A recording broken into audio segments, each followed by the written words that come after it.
Welcome to NucleCast, the official podcast of the NY Deterrence Center. Our host is Dr. Adam Lowther, co-founder and vice president for research at the National Institute for Deterrence Studies.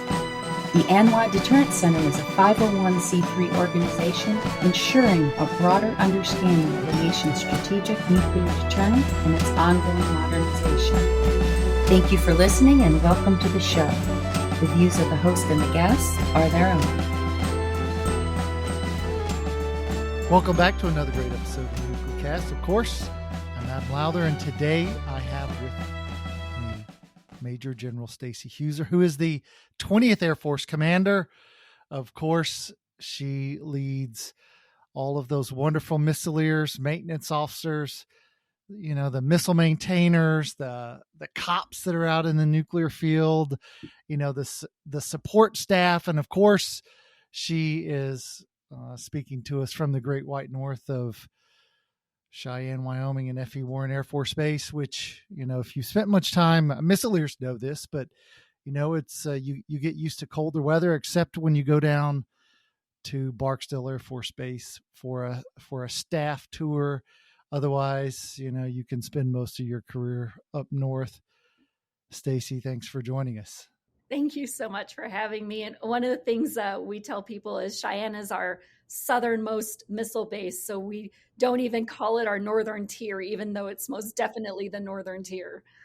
That's a good point, right? Who would have ever thought Cheyenne, Wyoming would be the sunny, warm South? But yes, for missileers, it certainly is. So let's start off. We've talked, you know, to General Armagost at 8th Air Force. We've talked to lots of folks at, the last time we talked to you, you were at NNSA. So we understand the DOE, we understand the bomber leg of the triad, but we've never really talked about 20th Air Force and the ICBM leg. So could you give us, you know, a brief history of 20th Air Force and then just tell us what capabilities does 20th have? Who are you? Where are you? What are you doing? Definitely. Well, 20th Air Force, we just celebrated our 80th anniversary of 20th Air Force in April. So that was very exciting.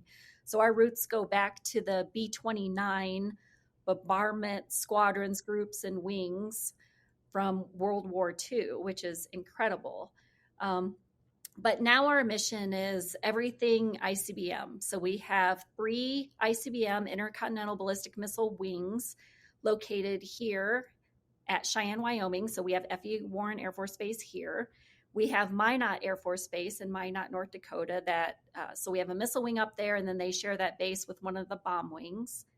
And then we have Malmstrom Air Force Base in Great Falls, Montana. And then we have a 4th wing located at Kirtland Air Force Base in Albuquerque, New Mexico. So our ICBM wings are spread across 5 different states. And then we have folks in New Mexico, which is pretty awesome. So tell us about the capabilities that you field and give our listeners, you know, who might not be missileers, you know, maybe they're DOE scientists or they're, you know, civilians working at SAIC or Booz Allen in DC. Create a mental image of the missile field, these squadrons, these wings. You know, what does it take to run a missile squadron and maintain it and ensure that Minuteman III, which is older than me, it's older than you, I'm sure as well. But so they're getting up there. Tell us about that. Awesome. Thank you. So at each of our 3 missile wings, we have 150 launch facilities where an intercontinental ballistic missile would be housed. And these launch facilities are not near the base. They are spread out from the base hundreds of miles. And then there are missileers, maintainers, defenders who travel hundreds of miles to monitor, sustain, maintain, defend these launch facilities. So every day we have people driving across these states, hundreds of miles, sometimes several hours, to do their jobs. And one thing that's unique about our ICBM force is it is always generated to alert. It is always ready to go. There's no period of time that we need, no hours or days to generate this force to alert. It is always ready should the president want to execute that option. And the missileers are out there watching their missiles, ensuring that they're defended as needed, ensuring that if there's any faults, that those are fixed promptly. And if they should need to, they're ready to execute. So when we think about a Minuteman III, and these are 50-year-old weapons, and we think about, for many people, they just sort of take for granted and they say, oh, well, they've been sitting in silos, so they're fine. They're protected. They're not exposed to the elements. And so it's all good. Create a mental image for us of what it is to maintain and operate a weapon that is that old, and tell us, because historically we would replace our nuclear delivery vehicles every 10 to 15 years. And that was what we planned with Minuteman. But now they're 50 years old. What's that like? Exactly. So the Minuteman III was designed with a 10-year service life. And just as you pointed out, they've been out there for well over 50 years now. And we've done things over the years to change out different parts of these systems, to upgrade different parts, to upgrade the command and control of these systems, upgrade the way we talk to them, upgrade the way they're maintained and sustained. We've upgraded different parts of their security features, so that way they're easier to keep secure, easier to defend. You don't need as many humans to do it because you've upgraded so many of the physical features or the comm features of them. But they are aging as expected. Obviously, they're over 50 years old, so they have aged very, very well. But they are aging nonetheless. And there are different pieces of equipment that are corroding now, for example, that nobody anticipated they would corrode, but they didn't also anticipate them being out there for as long as they have been. And these parts, of course, are not easy to reproduce. They're not easy to acquire. A lot of these are niche parts that maybe somebody made them back in the day and they were making hundreds and hundreds, but now perhaps we only need 5. And so what company just wants to make a handful of parts that have these very strict requirements? So all of these challenges are arising and have been arising for many years. We're super lucky because we have a lot of mission partners that help us with all of these challenges. We have the Air Force Nuke Weapons Center, which is our main program office that helps. We also have Global Strike Command, where our leadership and advocates are located. And then other, of course, contracting labs, different partners all around the United States. So I want to think back, I spent a lot of time, a lot of fond memories with Missileers. And, as we think about from the time that the Cold War ended and, the ICBM force spent time at different commands. And then ultimately in 2009, because we took our eye off the ball. And then in 2009, we get the stand up of Global Strike Command. And then there was this refocus on the nuclear mission. And then it took us some time because, the missile field sort of had this, pyramid in which you have a lot of missileers come in, do their missile time. Then they go out into different, AFSCs because you didn't need all of those missileers. And then now we've, fixed the career path of missileers. If we have some listeners who were, let's say they retired 10, 15, 20 years ago and that they haven't been exposed to this sort of new approach, can you talk to us about how we have made the missile career path an attractive, successful place for, the Air Force's best and brightest to be? Yes. So first I'll tell a little bit how it's different now if somebody's been away for a while or is unaware. So you're right. We assess in a lot of missileers because we need a lot to perform that duty where they're out in the missile field. You need hundreds and hundreds of them to do that. And then it was for a while a very steep pyramid. We let a lot of those after their first assignment, so after their first about 4 to 5 years in the military, we would let them go off and become members of other career fields, and we would never get them back. So after we had some different instances where we feel like we weren't really paying attention to the nuclear enterprise, we changed our model. And so now, for the most part, once you're a missileer, you're always a missileer. You're a missileer for the rest of your career. And we've done a couple things because of that. So now a missileer will do their first assignment for 3 years at one missile base, and then they will do a second 3-year tour, either at the same base or at one of the other 2 missile bases. And that's where they'll kind of graduate to an instructor, an evaluator, ultimately a flight commander, maybe an executive officer. And then after that 6 years, they will leave the missile base, but they will still be a missileer. So they will go to other jobs around the country that need missileers, like US STRATCOM or Air Force Global Strike Command, Joint Staff, places like that, or they'll go to some type of specialized school.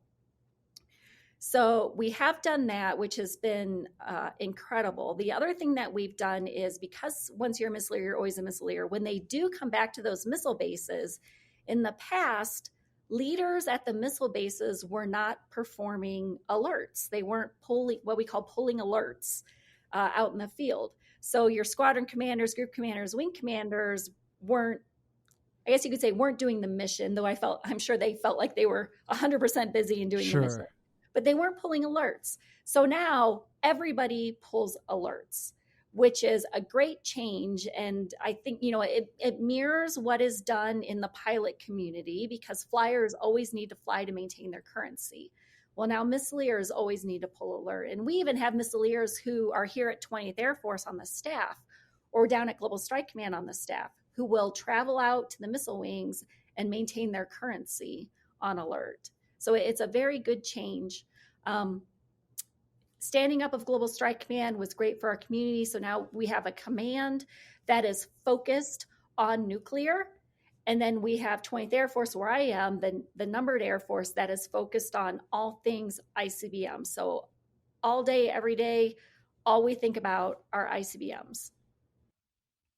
So one of the things that was, as I got familiar with the missileer community, and the challenge for missileers has always been having opportunities to lead, because a missile squadron, you're a lieutenant colonel, you're a missile squadron commander, you've got 56 officers. And so as opposed to, let's say you're an Army officer who's led at the platoon and the company, and you've had opportunities to grow over time. Are there initiatives, things that you're doing to help give missileers opportunities to lead sort of at a younger age, and build that skill and understanding and experience that, I'm drawing a blank all of a sudden. Clausewitz, he talked about Fingerspitzengefühl, that fingertip feel for how to use and employ, troops in battle. Are you teaching missileers to have that Fingerspitzengefühl for leadership? And what are y'all doing to make that happen? Oh, one of the things that we realized in 2014 when we had the incident at Malmstrom with the cheating, one of the things we realized is we had elevated decision-making and leadership at this weirdly abnormally high level. So we had flight commanders back then, but the flight commanders weren't allowed to be flight commanders. We had stripped that away, and essentially most of the wings, your wing commander or group commander, were making decisions that should have been made by captain flight commanders. So one of the things that I probably love the most in our community is, over the past 10 years, we have pushed decision-making and true leadership, true authority and responsibility down to where it is supposed to be at the right level. So flight commanders now are making those flight commander decisions. The other thing we've done is they added assistant director of operations to every missile squadron. So then that's an opportunity for a senior captain, a junior major, to lead at that intermediate level between your missileers and your squadron leadership. So that provides them some opportunities. And then one thing that a lot of even people within our own community don't realize, and we're trying to do a better job of educating them, is there are a lot of opportunities outside of the nuclear enterprise or at different places within the nuclear enterprise where you can grow and develop that aren't at a missile wing. They can go to United States Strategic Command. We have an amazing woman who's currently working at the Department of State. I got to go to the Department of Energy. And then we have different schools that folks can go to. They could be a ROTC instructor and get development and leadership opportunities that way. There's just a lot of things that people can go do. Defense Threat Reduction Agency, like there's just so many. But we need to make sure that we're telling that story so that way they know that, they're not just going to be at 3 bases their whole lives, that we are going to send them other places so that way they're properly developed and get a host of experiences, because that's so important. This episode of NucleCast is brought to you by the ANWA Deterrence Center, whose mission is to educate Americans about the nuclear enterprise and strategic deterrence.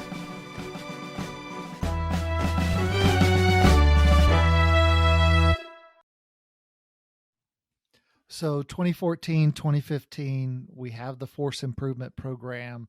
We implement all of these changes. And now, you were a field grade officer at the time, and now you're back in charge. It's a decade later. What, if you were to look back over that last 10 years to see what's different today than was then, good or bad, what would you look back and say about that, this sort of period of change? I would say the good things are the increased leadership responsibilities, the fact that we're not assessing in a bunch of people just to give them all away. We were giving away a lot of our best and brightest. Now we're keeping them. There's of course always people that we are going to let go for different reasons, and that's a squadron commander, group commander's decision, but we keep a lot.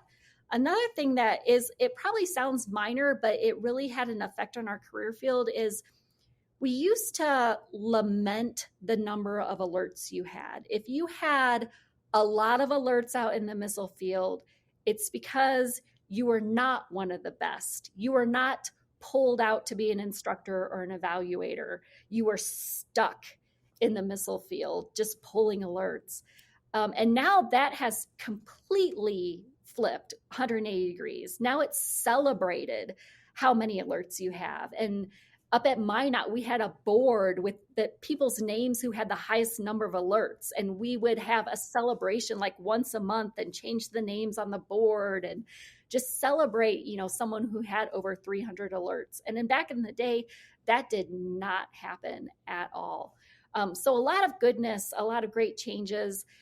I would say it's been 10 years, but we are still learning what the right mix is of instruction and evaluation and inspection, and what is enough, what is too much, what is the right amount. So we're constantly changing and evolving. A lot of people think, ICBMs, they've been around a long time. We're stuck in our ways. We're, black and white checklist discipline. We can't change, but the business of ICBMs is actually changing all the time. We are constantly looking at how we do testing, how we do training, how we do evaluation, how we do our tactics, techniques, and procedures. And we're constantly evolving those to make sure that, we're taking good care of our system. We're doing the right things for our nation and the American public.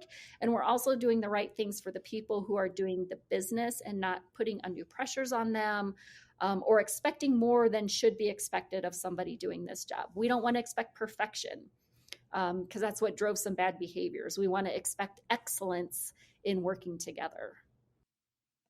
Yeah, I don't know if many Americans sort of fundamentally realize that when we have young second lieutenants, first lieutenants, captains pulling alert, and compare that to the Soviet system where you would have colonels pulling alert because they didn't trust their young officers to, turn keys on an ICBM. Whereas we trust much younger people to do that mission. So all of these things that you're saying it's really very important for us to develop this career force, and to do it with, weapons that are, like we said, 50 years old. And it's certainly and you're doing it in a challenging environment. I was at FE talking, doing some staff work many moons ago. And the big problem then was, driving Humvees on icy roads led to rollovers. And so if you have to drive 100 miles in the winter in Montana or North Dakota in a Humvee, because Humvees are not necessarily, ideal for icy roads. And then, your cops might slide off the road. And so you operate in these very challenging environments. If you think back to just being a missileer and now leading 20th Air Force, what would you say for you are those things that when you stepped into the job, because you've been in the job less than a year now, I think it's been less than a year. So, and you said, maybe 5, 10, 15 years ago, if I ever am in charge of 20th Air Force, I'm going to, what were those things that you were telling yourself you were going to do? Oh man. So first of all, you nailed it with the young people. So we've got, young, 20-year-olds who are defending these nuclear assets. You've got young 20-year-olds who are maintaining these nuclear assets. And they're so smart and so motivated and so incredibly talented at their jobs that it is awesome. So me coming in, I'm a super touchy feely person. So some of the things I wanted to do were just increase transparency with people, especially our leaders. A lot of times we talk about taking care of airmen, but you've got to care for the caregivers a lot of the times. So making sure that our senior leaders, our squadron commanders, our group commanders, our wing commanders are being cared for and listened to, and that their families are being cared for, and that we're telling them what our plans are for them, that we're listening to them. I warn people that I'm not an idea generator. I'm just not that creative, but I can be the best cheerleader that they've ever had. So being open to new ideas from the force, and then giving that idea everything I have to advocate for it, resources, fight whoever I need to fight to make sure it's implemented. Because our folks have great ideas and they know best. They know best how to take care of the system, how to defend the system, and how to operate the system, because they're doing it every day. So if they come up and say, hey, we could do this better if, then I'm all about making sure that if happens and doing what I can to do that. So in the couple years that you're going to have at 20th Air Force, as you look at it and you've been in the seat now, are there specific things that you say, hey, I want to make this change. I want this to be different when I walk out the door. Here's how I'm going to improve, the missile career force, the wings. Here's how I'm going to prepare for, Sentinel to get here. What are those things? A lot of them are some of the things that we've talked about, like Minuteman III is old and it gets harder to sustain that system every year. We're doing it, but it's harder and it takes more hours and more effort from the same number of people. We're not getting more people to sustain this aging weapon system. So what can I do to advocate for us to get more defenders? And General Bussier is very, very passionate about fighting for filling. We have a lot of defender billets that currently are unfilled. So he's very, very strong in advocating for those defender billets. What additional maintainers do we need in order to do this? What staff members do we need in order to advocate for that? So if I could pick one thing, it would be to get the right manning in place So that way we can maintain and sustain this weapon system at the highest levels and ensure that it's on alert. Our ICBM force has an incredible alert rate. It is in the high 90s, but it is on the backs of airmen and civilians that they're keeping it at that high alert rate. Yeah, you sort of spur 2 points, and the first one is, let's suppose hypothetically there's a problem with a missile out at some launch facility. You may require, and this could be, any month of the year, you may have to have cops that are out there, at some LF in the middle of some field somewhere in a camper 24/7, watching that field watching that missile while, maintenance or repairs or whatever are taking place. And so you got to have, these security forces out there doing that mission. So this is why numbers matters. And the older things are, the more problems you have, the more, manpower. So it's a fair point. And then you mentioned operational readiness rates. And I just came across a number and that I hadn't really paid it much attention to, but F-35 operational readiness rates. And they're at about 48% right now, which, for the U.S. Air Force, it's usually for aircraft, you try to keep it above 80, 90%. And so with a new system like F-35, we're at 48. And so with a very old system like Minuteman, you're keeping it into the high 90s. So that's one of those pat on the back to the missile community kind of things. So congratulations to everybody for making that happen. And most Americans take that for granted, that, missiles are on alert and they're defending the nation, and our adversaries know and understand in minutes we can launch those weapons, and, we'll ruin a lot of folks' day. So that's important. Okay. Now it's that time where I bring out Bob the Genie, rub my magic lamp, and you get 3 wishes about the topics we've been discussing. Bob doesn't grant youth or fame or fortune or money or anything like that, but he does grant wishes about missiles. So, Stacy, what is your first wish? All right. My first wish, I already mentioned it, but to have the manning reflective of the demands of our system. So that would be first. Let's see. Second would be consistent on-time budgeting. So that way we can plan and implement those plans. And third would probably be for the people who do this mission. As you mentioned, a lot of times it's taken for granted, or the American public doesn't even know we still do this. It would be for every person who does this mission at the missile wings or at Kirtland, that they either know because people are telling them, or they have that internal reassurance and confidence that what they're doing is important and valued, and it provides the bedrock for everything else we do in the Department of Defense. If they could just know that and wake up knowing that every day, that would be amazing. Yeah, those are 3 good wishes.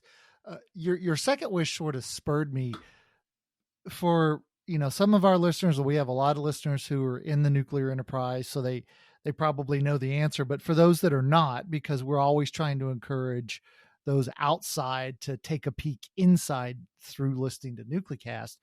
But tell us why this, the challenge of constant continuing resolutions, uncertain budgets, what impact does that have on, the missile force, the bomber force, the rest of the operational military? How does that impact you? It's from everything from, when sometimes we do have the point where, oh, well, we didn't get a budget, so we've got to tell our civilians to go home for an indeterminate period of time. And we rely on those experts.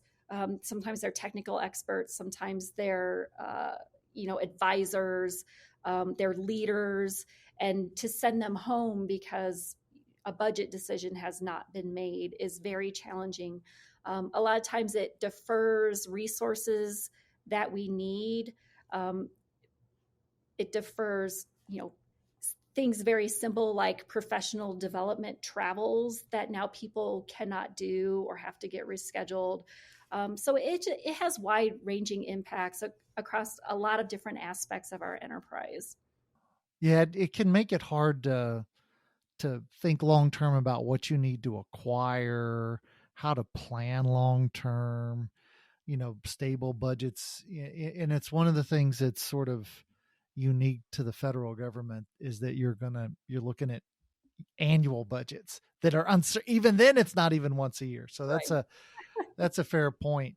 So if you were to sort of have your elevator speech, you're walking off the stage, points to remember for the NucleCast audience, 6 months, a year from now, what do you want them to remember about 20th Air Force? I'd want them to remember that we have amazing human beings that are currently operating, maintaining, and defending the most powerful weapon system on the planet. And they're doing it with professionalism and grace and knowledge and expertise and all of those things. They are doing it, and they're young, they're motivated, they're proud. And if they get a chance to meet those people, you should feel comfortable asking them questions about what it is that they do. A lot of people think, oh, you probably can't talk about what you do. We can actually talk a lot about what we do, and we're super excited to do that. We love doing that. We love educating people on our mission because it's an incredible mission that we have been doing for a very, very long time. All right. Major General Stacey Huser, 20th Air Force Commander. Thanks for joining us on this episode of NucleCast. Thank you so much for having me. And thanks to you, the listeners, and we'll see you on the next episode. Well, it's always great to talk to Stacey Huser. She's a super nice person, cares about her airmen and does a great job. So it's always good to talk to her, and she's always good to give us her time. And it's just, thinking through the mission of 20th Air Force and, how challenging it is to do it with a missile that was intended for 10 years and is now 50. That's always a challenge. So hopefully you enjoyed it as well. This has been a production of the NY Deterrence Center, a 501c3 that seeks to educate key decision makers, stakeholders, and the public to ensure a broader understanding of the nation's strategic nuclear deterrent. Our executive producer is Kimberly Charrington, and this episode has been engineered and mixed by David Grunthal. Help us grow our followers by sharing it and follow the show on LinkedIn, Facebook, and Twitter at NucleCast.